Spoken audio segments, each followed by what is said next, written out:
बिस्मिल्लाहिर्रहमानिर्रहीम। अस्सलाम वालेकुम दोस्तों, उम्मीद करता हूँ आप खैरियत से होंगे। वेलकम करता है आपको अपने यूट्यूब चैनल वर्ड न्यूज़ में। दोस्तों नई वीडियो के साथ दोबारा हाजिर हो। तो वीडियो शुरू करने से पहले एक रिक्वेस्ट है, हमारा चैनल सब्सक्राइब करें, बेल आइकन प्रेस करें, चैनल को लाइक करें। इससे फ़ायदा ये होगा कि नई वीडियो का नोटिफिकेशन टाइम पर पहुँचेगा और हमारा साथ जुड़ा रहेगा। आज की वीडियो बहुत अहम है, जैसा कि आप लोगों ने थंबनेल में पढ़ा ही होगा कि अब अबू धाबी जाने के लिए किसी भी टेस्ट की ज़रूरत नहीं है। तो आज हम इस मौजू पर बात करने वाले हैं। टाइम वेस्ट के बगैर चलते हैं न्यूज़ अपडेट की तरफ। देखें, अगर आप दुबई में हैं तो अगर आप अबू धाबी जाना चाहते हैं, पाकिस्तान से आपका ताल्लुक़ है या इंडिया से है, तो आप लोगों ने वैक्सीन नहीं करवाई तो फिर आप अबू धाबी में भी जा सकते हैं, क्योंकि उसमें आपको 48 घंटे का PCR का टेस्ट करवाना होगा। उसके बाद फिर आप अबू धाबी जा सकते हैं और 4 दिन बाद फिर आपका टेस्ट होगा। अगर आप 8 दिन रहेंगे या 6 दिन रहेंगे तो 4 दिन बाद आपका फिर दोबारा PCR का टेस्ट होगा।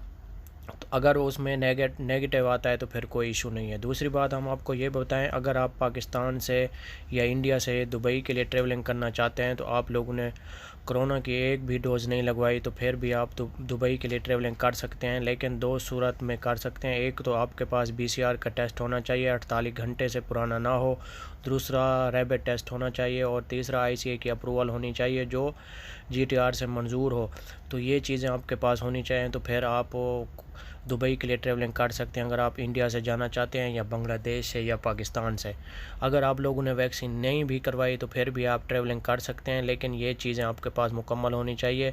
और एमरेट्स एयरलाइन ने भी लाहौर एयरपोर्ट और कराची एयरपोर्ट से फ़्लाइट्स का आगाज़ शुरू कर दिया है। अगर आप एमरेट्स एयरलाइन में जाना चाहते हैं तो फिर भी आप जा सकते हैं, लेकिन आप लोगों ने कोरोना की वैक्सीन एक भी नहीं करवाई तो मुश्किल नहीं है। वहाँ पे जाके आपका PCR का टेस्ट होगा।